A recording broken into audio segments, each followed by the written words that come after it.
En ediciones anteriores de Diálogos por la Democracia, hemos visto que existe una gran preocupación de que podría haber fraude en las elecciones del próximo 1 de julio. Lo dicen los estudiantes universitarios y lo confirman las mediciones de opinión pública.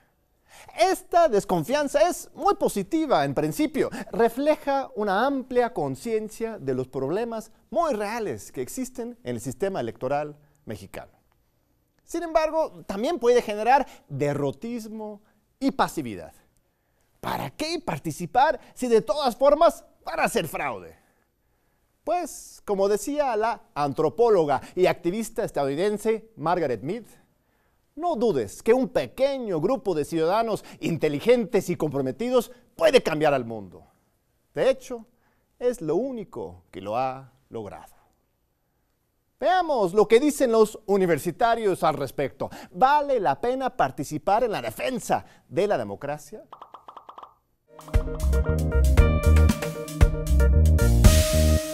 Participar en la política, más que nada eso. Tenemos como país tenemos uno de los índices más bajos de participación ciudadana. Entonces, esta apatía es la que promueve la corrupción de los políticos. Pues en primera instancia debemos de informarnos, ¿no? Porque si no tenemos un conocimiento previo antes de las elecciones, pues causa conflicto, ¿no? Que no haya apatía, que la gente cumpla su función como ciudadano y que corresponda al INE en este caso. Pues la primera función que tienen que hacer es ir a votar y elegir a quien ellos consideren que debe ser sus próximos representantes y sobre todo pues que estén convencidos que van a ser muy buenos representantes. Yo creo que lo mejor que podemos hacer como ciudadanos es informarnos de cada candidato, no solamente lo que nos dicen los medios de comunicación, sino investigar qué han estudiado, qué han hecho en su labor política, qué han hecho con el presupuesto, qué han hecho por la ciudad, por los mismos ciudadanos o cómo se desenvuelven también dentro del medio político. Participar de forma activa durante las elecciones, estar atentos, naturalmente votar. Entre otras cosas, estar al pendiente de las propuestas de los candidatos, no dejar que su voto sea coaccionado, no venderlo, cuestiones de ese estilo. La participación ciudadana es importante para una elección limpia en este sentido porque así recabarían y checarían los datos estadísticos que tienen los contendientes y cómo ellos podrían asegurarse. Nosotros como ciudadanos siento que no debemos de aceptar actos de corrupción, empezando con nuestras acciones. Simplemente si partidos o personas nos llegan a ofrecer ya sea dinero o cosas por nuestro voto, no aceptarlas. El no participar en un acto de fraude, el no ser cómplice y el no quedarse callado ante un acto que puede cometer algún partido político.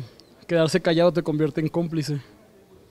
Me parece que sí tendría que ser una fiscalización más puntual por parte de la sociedad civil y que existieran también mecanismos tales como tal vez los medios electrónicos que tienen su rango de desconfianza. Pues creo que primordialmente debemos estar informados respecto a los candidatos y qué ofrece cada uno inicialmente, ¿no? Posteriormente, pues que todos estemos dispuestos a participar, porque si no participamos todos, después no podemos exigir también que se cumpla cuando nosotros tampoco cumplimos como ciudadanos aquí de México. ¿Sabes qué es y para qué funciona un observador electoral ciudadano? Sí, así es una figura reciente en la que ciudadanos sin afiliación a partidos políticos pueden ir y asistir a casillas electorales y ver el proceso, también pueden ver el resto del proceso, aunque no sea el día preciso de la elección, y te permite estar más atento de qué está ocurriendo en las elecciones. Pues su principal función es de que en el día de la jornada electoral, pues las elecciones o bien de que los votantes acudan ese día, pues se pueda garantizar su decisión. Garantizar que las elecciones se lleven a cabo de la mejor manera y que sean limpias, ¿no? Que no haya como una metida de mano ahí. Pues observan el funcionamiento de las casillas electorales y son los que básicamente hacen el conteo de votos. Ellos revisan que se lleve de manera adecuada las elecciones ahí en las casillas. El observador electoral ciudadano es una persona designada por el Instituto Nacional Electoral para formar parte de las elecciones. Es notificado a su domicilio que va a ser parte de las elecciones y tiene que estar en mesa o en casilla, cerciorándose de que las personas vayan y cumplan correctamente con el procedimiento, y además tiene que cerciorarse de la legalidad y de la transparencia que se lleva a cabo en la elección. Normalmente este tipo de organizaciones u órganos pues sirve para verificar que un proceso electoral se lleve con total orden, con total limpieza y bueno, que no tenga irregularidades. Que su primera función es ordenar que todo dentro de este marco esté correcto, que no haya ninguna alteración dentro de lo que son las papeletas, que nadie se quiera pasar de listo y que cheque parte por parte lo que son los votos y el conteo final, me parece. Es una persona que toma parte en el proceso electoral, observando que este proceso que se lleva a cabo sea limpio, no se cometa algún fraude.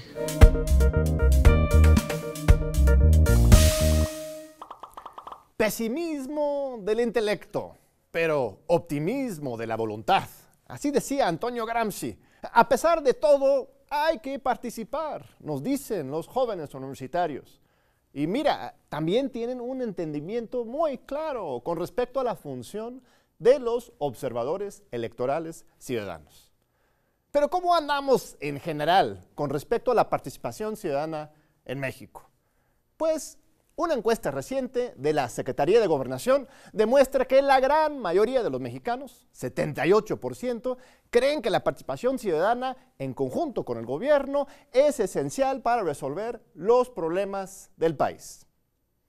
Sin embargo, nuestras acciones ciudadanas muchas veces se limitan solamente al asistencialismo, por un lado, o a la protesta, por el otro. Los mexicanos somos muy solidarios. Cada año, casi 2/3 partes de la población colabora con la Cruz Roja, de acuerdo con un estudio reciente del INE. Los mexicanos también siempre estamos dispuestos a ayudar al prójimo. La increíble participación ciudadana después del terremoto del pasado 19 de septiembre, por ejemplo, demostró al mundo entero y a nosotros mismos que es absolutamente falso que los mexicanos seamos egoístas, pasivos o agachados. Y las enormes movilizaciones a favor de los jóvenes de Ayotzinapa, en contra del gasolinazo y en contra de la reforma educativa, también comprueban la enorme sed de participación y de justicia del pueblo mexicano. Sin embargo, cuando se trata de participar directamente en hacer valer el Estado de Derecho, los ciudadanos solemos ser omisos. Por ejemplo, la gran mayoría no denuncia cuando son víctimas o testigos de algún delito. De acuerdo con datos del INEGI, cada año se denuncian solamente 9% de los delitos cometidos. Tenemos una de las cifras negras de delitos no denunciados más grandes en el mundo entero. ¿Y por qué no denunciamos? Porque estamos convencidos de que no sirve de nada, porque desconfiamos de la autoridad y porque tenemos miedo de las posibles represalias, de acuerdo con este mismo estudio del INE. ¿Qué hacer entonces? ¿Cuáles son las vías ciudadanas más efectivas para derrotar a quienes quisieran cancelar las elecciones democráticas? Sobre esto hablaremos en unos momentos con un gran líder y defensor de las causas ciudadanas, el padre Miguel Concha. Bienvenidos de regreso a Diálogos por la Democracia. Hoy tenemos un invitado de lujo, un hombre que ha luchado toda su vida a favor de los derechos humanos y en defensa de las causas ciudadanas. Aquí está con ustedes, con nosotros, el padre Miguel Concha. Padre Concha es director del Centro de Derechos Humanos Fray Francisco de Vitoria. Fue de las primeras organizaciones de la sociedad civil de defensa de los derechos humanos, fundado en los 80s.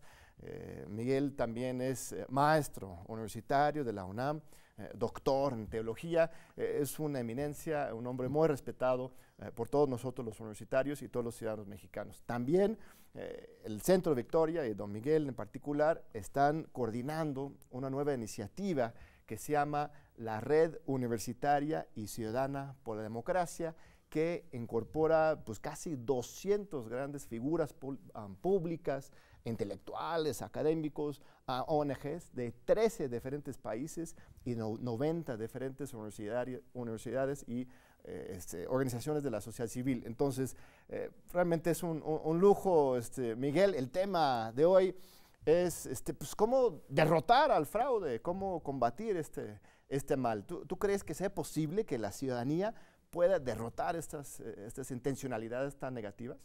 Bueno, en primer lugar, John, muchas gracias por la presentación. Yo creo que no solamente puede, sino debe, porque los derechos políticos, en cuyo centro está la emisión del voto ciudadano libre, personal y directo, son derechos humanos. Y así como el Estado tiene la obligación de respetar, de proteger de terceros, de promover y de garantizar los derechos humanos, entre ellos los derechos políticos, también la ciudadanía tiene la obligación de exigir el respeto a sus derechos humanos.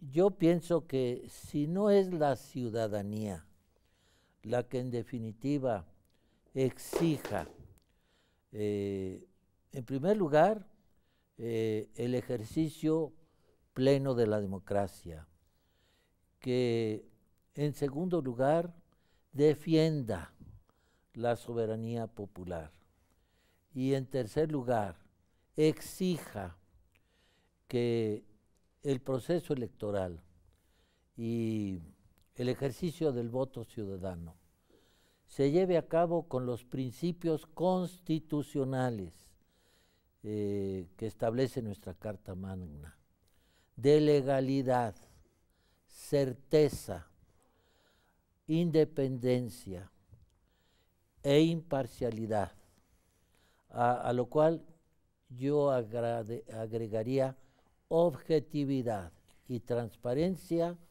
pues no podemos efectivamente transformar la democracia representativa. Excelente, Miguel. Quiero aplaudir esa increíble intervención. Mi pregunta es, ¿hasta qué punto las instituciones electorales realmente están cumpliendo? Porque teóricamente tenemos un INE, un tribunal electoral, una FEPADE para los delitos electorales que tendrían que estar garantizando justamente todos esos principios que dices. ¿Por qué tenemos que estar ahí los ciudadanos si ya tenemos todas estas instituciones para resolver esos problemas? Mira, eso que estás diciendo ha generado efectivamente en la sociedad mucha desconfianza y poca credibilidad en esas instituciones. Pero por eso precisamente los ciudadanos tenemos que participar, no solamente emitiendo un voto, ni solamente siendo funcionarios de casilla, sino observando cómo se ha estado viniendo el proceso electoral antes de su realización. ¿Y cómo es eso? ¿Existe la figura del observador ciudadano electoral en la ley? Sí. Yo recuerdo en los 90s, se registraban muchos jóvenes, muchas personas con sus gafetes del INE como ciudadanos, ni trabajando para el INE ni para los partidos, sino como ciudadanos acreditados por la autoridad, y estaban observando los conteos, vigilando, pero de repente en los últimos años como que se perdió un poco ese espíritu, pero está ahí en la ley y funciona registrarse como observador ciudadano electoral.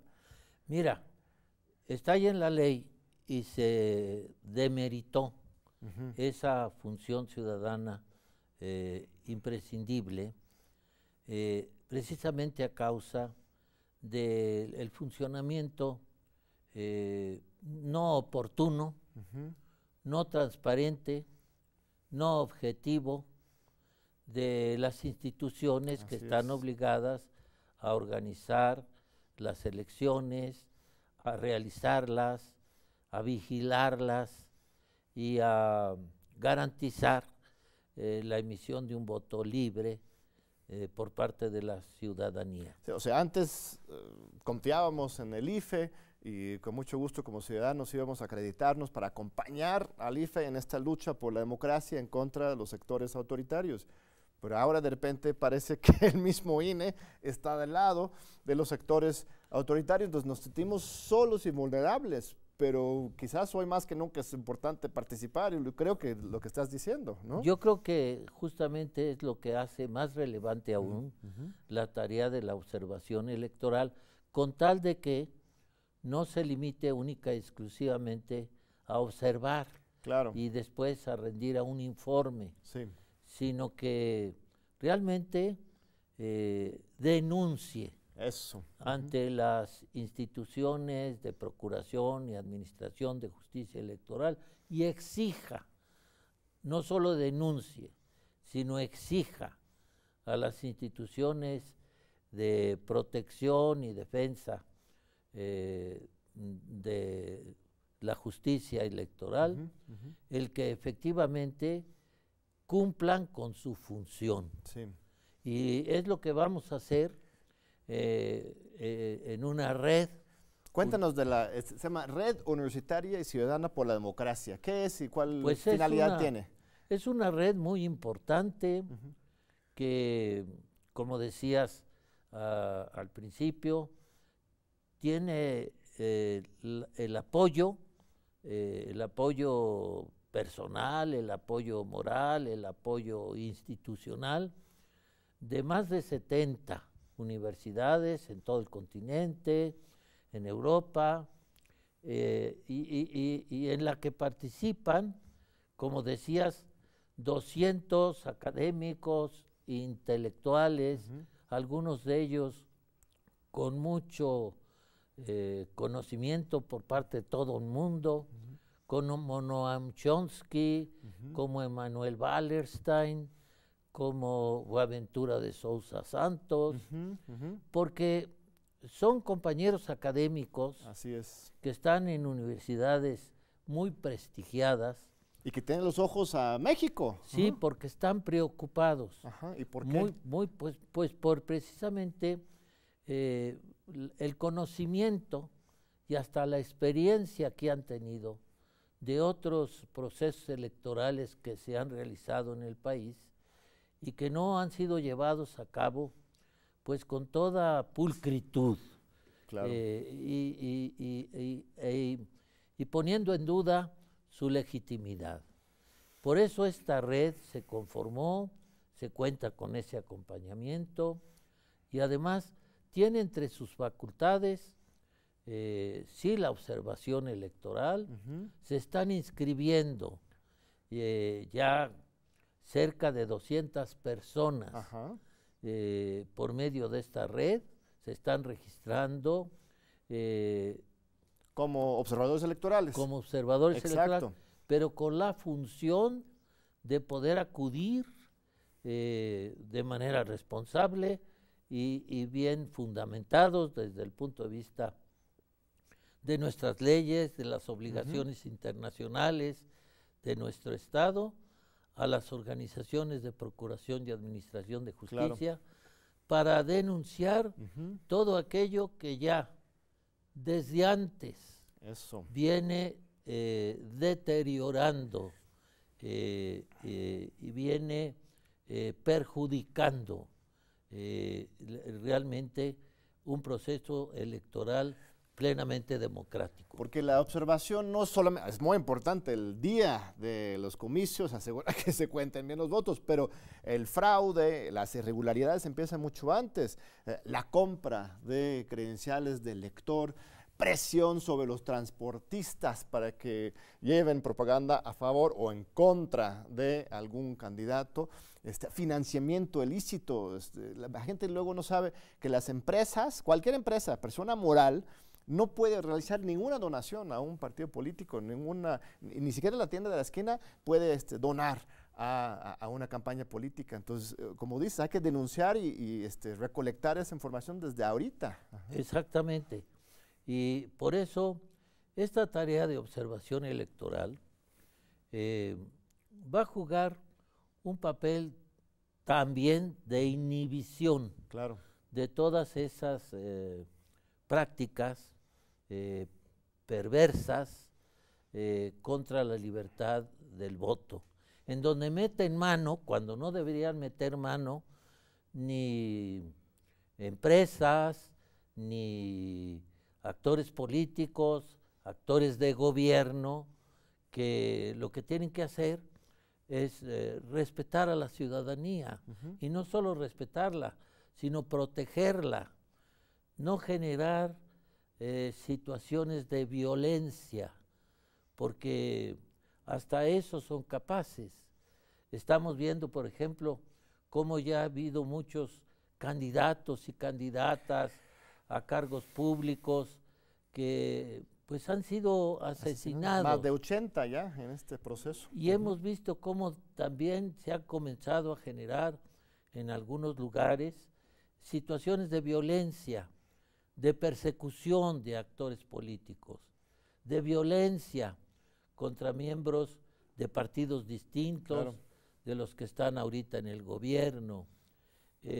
Todo eso lo tenemos que observar, todo eso lo tenemos que documentar, todo eso lo tenemos que denunciar en esta red universitaria y ciudadana por la democracia. ¿Y cómo se hace? Entonces, aquí está la oportunidad para participar, para quienes digan, ¡ay, qué hago! ¿Quién sabe qué?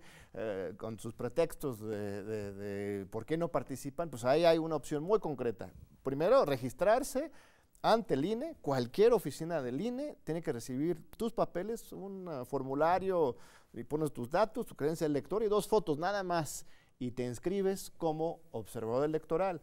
Y ya con eso puedes articular con esta red. Hay un correo electrónico, entiendo que la gente puede escribir para participar en la red. Ahorita te pido que lo reiteras. Y aparte también desde Diálogos por Democracia, este programa es de diálogos, tenemos en nuestra página un formato de denuncia muy amena y un equipo de abogados que están aportando, por ejemplo, asesoría jurídica gratuita a cualquier víctima o testigo de algún delito electoral. Esas denuncias también se van a compartir con la red para que la red también los tome en cuenta y exija a las autoridades. ¿Está abierta la red, Miguel, a la participación de todos o Sí. nada más para estos intelectuales distinguidos que firman? Ajá. No, ya se están inscribiendo muchos estudiantes, muchos universitarios, muchas personas de la sociedad civil que están exigiendo unos comicios libres y limpios. La dirección es muy fácil, es Derechos Humanos tal cual, Derechos Humanos todo seguido, derechoshumanos.org.mx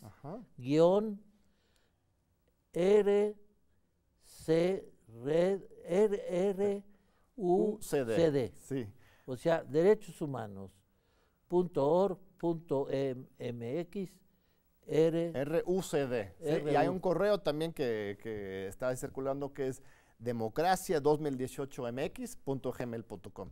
Entonces es muy sencillo, yo creo que no hay pretexto de nadie. Aquí está Miguel, aquí está esta gran red y al final de cuentas la ciudadanía es más poderosa que estos pequeños grupos que no quieren soltar el poder.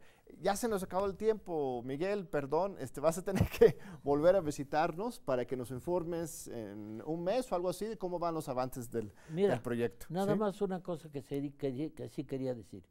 Yo creo que si se hace una reforma electoral después de este proceso, sería muy bueno que se le diera legalmente facultades explícitas a esta función de observador electoral. Estoy de acuerdo, que no sean nada más observadores, sino que tengan facultades vinculatorias. Pero vamos a tener que esperar al siguiente programa, Miguel, después de las elecciones para hablar de las reformas. Muchísimas gracias, muchas gracias a usted por acompañarnos en Diálogos por la Democracia. Nos vemos en 8 días.